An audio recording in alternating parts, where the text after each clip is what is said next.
Guys. So tonight, let's talk about fear. If you really look at the human condition, looking at me and you, if you strip away the ambition, the hobbies, the politics, all the noise, and you find that almost everything that we do is a defense mechanism against one thing, one specific thing, which is rejection. We're terrified of it. I'm terrified of it. It's why we live our lives on social media. It's why we rehearse conversations in private or in the shower. It's why we build elaborate fortress-like walls around our hearts. I think to a degree, there's a suspicion that if we were truly known, and I mean transparently known, like with all the dark corners lifted up, like we wouldn't be loved. We think we wouldn't be loved. We would be walked away from, maybe not all of us, but definitely a lot of us. So we control and we manipulate. And we try to secure the outcome of relationships before we even enter them. And so we want the intimacy, of course, but we don't want the risk that intimacy requires. Now, that is human, and it's tragic, but it's human. So the problem arises when we take that insecurity and that desperate need for control and we project it onto God. So we have built this entire theological system, like the system that essentially they're monuments to this fear, creating a version of God who is concerned with his own glory. So protective of his own sovereignty, which is the Calvinist definition of sovereignty, not mine.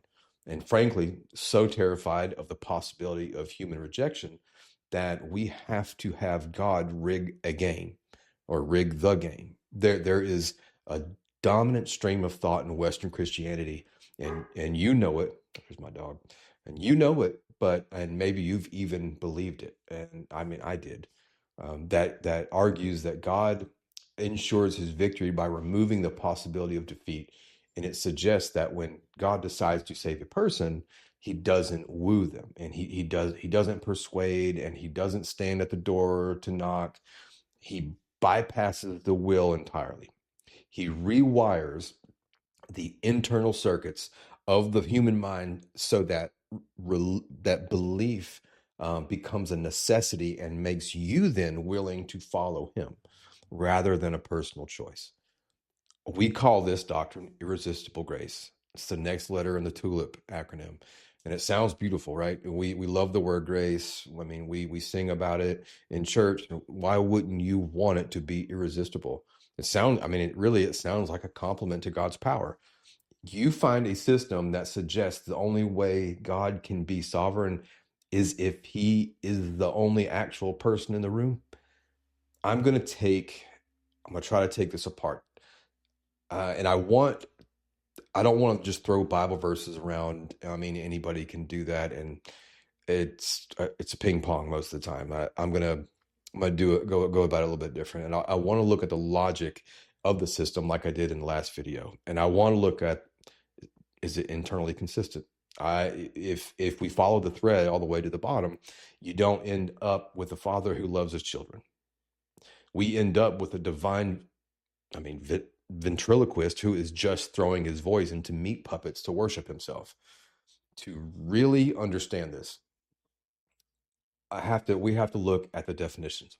So in these debates, words are often used as smoke screens, and you'll ask a Calvinist, do I have free will? And they will look you dead in the eye and say, yes, absolutely, you do have free will. But then you have to check whichever dictionary they're using. They're using a philosophical definition called compatibilism. It's not a scary word, but it's an important one. Compatibilism is the idea that you are free as long as you are acting according to your greatest desire at that moment. Okay, you are free because you are doing what you want to do, and that sounds fair. I mean, honestly. If I want to drink this water and I drink it, I'm free. Nobody forced me to do it. But here's the question. Where did the desire come from? In the irresistible grace model of Calvinism, God is the author of the desire, and he unilaterally changes your nature. He rewrites the code that runs in your mind. He inputs the command that says desire God, and then you, the machine, execute the command. So you're sitting there and you feel this overwhelming urge to believe, and it feels like your urge. It feels like your choice. But is it? Let's do a thought experiment. I want you to really picture this. Imagine a brilliant but twisted neurosurgeon, and he kidnaps you. He takes you to the lab, he knocks you out, and then implants a microchip in your frontal lobe. And the chip has one function only. It alters your neurochemistry to make you intensely and overwhelmingly, you have this desire to burn down your neighbor's house. You wake up and you're back in your living room. You don't remember the surgery. You don't feel a gun to your head. You don't feel oppressed. You just feel the sudden burning passion to grab a gas can, and you want to see the fire. You love the idea of the fire. So you go to the garbage, you grab the garage, you grab the gasoline, and you walk next door and you strike the match. Now, according to the logic of compatibilism within Calvinism, you are an arsonist. You acted freely. You did exactly what you wanted to do. But in the court of reality, and I suspect in the court of heaven, who then is the actual criminal here? Is it you or is it the surgeon? You were not the agent of that action, right? You were the instrument, of course. You were the weapon. The surgeon was the arsonist. When you apply this to salvation, the implications are like crazy. If God unilaterally flips a switch in your soul that makes you want him, and you cannot resist that switch, then your faith is not a response to his beauty. It's an echo of his own voice. It means the relationship between you and God is not a marriage. It's programming. It's easy to see this. It means God is essentially loving himself through you. And I mean, of course, you can argue that this highlights God's power. And it absolutely does. It shows he can control anything, but it destroys his character. It turns the cosmos into a hall of mirrors where God is the only image, and we are just reflections that have been tricked into thinking that we're real. Now, if I put a love potion in a woman's drink that chemically compels her to fall in love with me, have I won her heart or have I violated her mind? I mean, we know the answer to that. We call that a crime, and it would be. But we are told to call it grace when God does it. Now, I know exactly what happens next. The moment you start messing up this Calvinist party, the defenders of the doctrine start lining up, because I did it too. They will not argue the logic of the neurosurgeon because they can't. Instead, they will try to shut the conversation down by taking you to the proverbial graveyard. They will open up their Bibles to Ephesians chapter 2, and they will say, point to that famous verse right there. And of course, and it says, and you were dead in your trespasses and sins. And they will lean in and they will say, look at the text. It says DEAD, dead. It doesn't say sick. It doesn't say injured. It says dead. And then they will give you the standard biology lecture. They'll say, can a corpse choose to stand up? Can he knock on the lid of his coffin? No, a dead man is unresponsive. He has zero ability. So therefore, a sinner cannot choose to believe unless God first performs a miracle and regenerates her soul and drags him out of the grave. Now, this is a very powerful rhetorical device. It shuts people up because who wants to argue with the word dead? But this entire argument rests on one single massive mistake. It's a category error. And Calvinists are taking a relational metaphor and reading it like a coroner's report. We have to read the Bible the way an ancient Near Eastern Jew would have read it, not the way a 21st century biology student reads it. In the ancient world, the word death, it was a concept that was far, far broader than just the cessation of a heartbeat. Think about how we use language today. Imagine a scene in a movie, a gritty drama, like the son betrays the father, he steals the family business, he shames the family name, and he joins a gang. And the father calls him into the office, and he looks his son dead in the eye, and he says, "You are dead to me." Well, what is the father saying? Is he saying the son is physically a corpse lying on the carpet? Is he saying that the son has no brainwaves? Is he saying that the son lacks the cognitive faculty to hear the sound of his own voice? No, of course not. He he is saying, the father is saying that the relationship is severed. He's saying the son is exiled. He has been cut off from the life, the rights, and the inheritance of the family. Now the son is walking around, he's breathing, he's making choices, but he is relationally dead. And this is exactly how the concept of death functions in the Torah and in the New Testament. In the DCW, the Divine Council worldview, which which is the water Paul was swimming in. To be dead meant to be in exile. It meant that you were operating behind enemy lines. It meant that you were under the jurisdiction of a hostile power. The God of this world. To be dead in sin means that you have lost your relationship, your citizenship in heaven, and you are now a citizen of the kingdom of darkness. But here's the crucial difference between a corpse and an exile. Okay, in and this is where the logic of irresistible grace snaps in half. A corpse in a morgue cannot do anything; it has no agency. But what about an exile? An exile living in a foreign land can still remember his home. An exile can look around at the oppression of the foreign king and decide he's tired of it and leave. He can look at the border and decide to make a run or stay. We don't have to guess if this is true. Jesus, he explicitly proves it. Look at the parable of the prodigal son. This is Jesus' masterclass on salvation. He's telling us exactly how the father operates. The son takes the inheritance, he leaves, he goes to a far country, and he squanders everything. He ends up in a pig pen. He's feeding animals that Jews, they weren't even allowed to touch pigs. He's at rock bottom. And what does the father say at the end of the story? He says to the older brother, "My son was dead and is alive again." Jesus uses the word dead. Now apply the Calvinist logic to the story.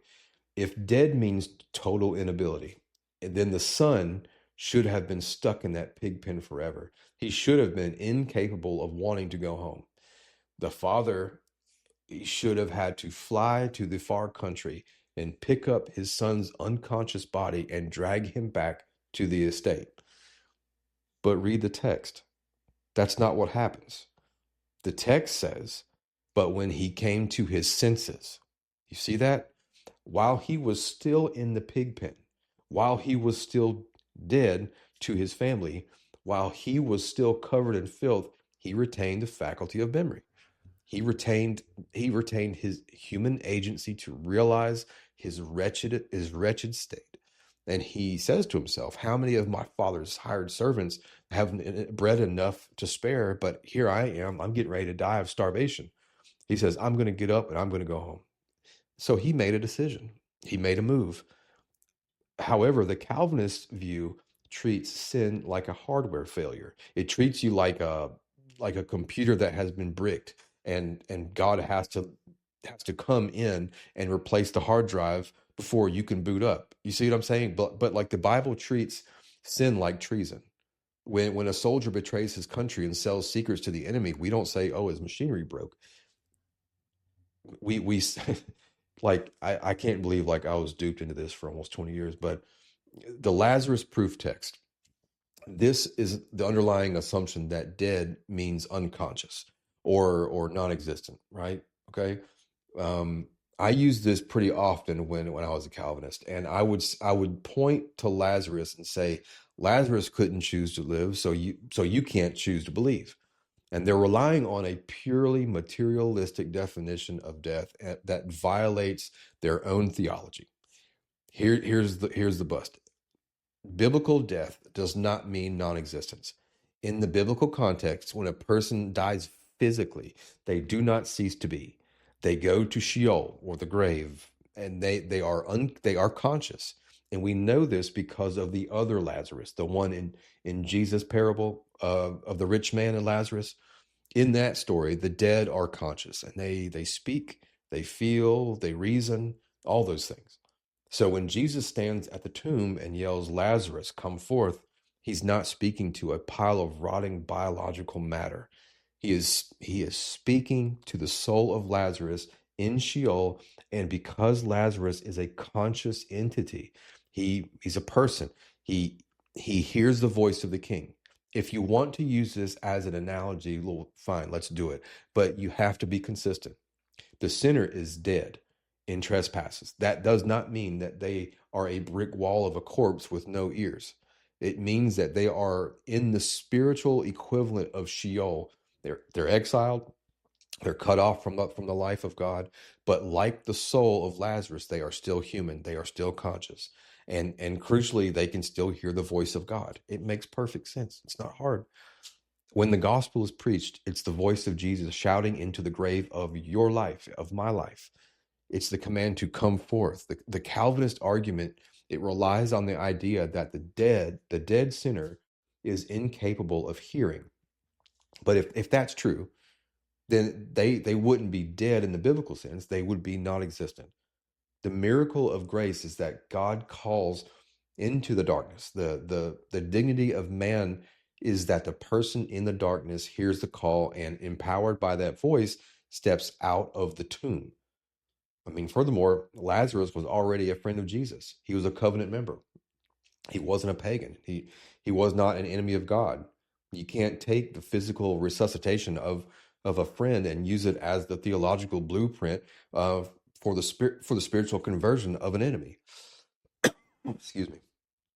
I mean, that's like an exegetical sleight of hand. Lazarus proves that Jesus has authority over death. It does not prove that Jesus bypasses the will of the living.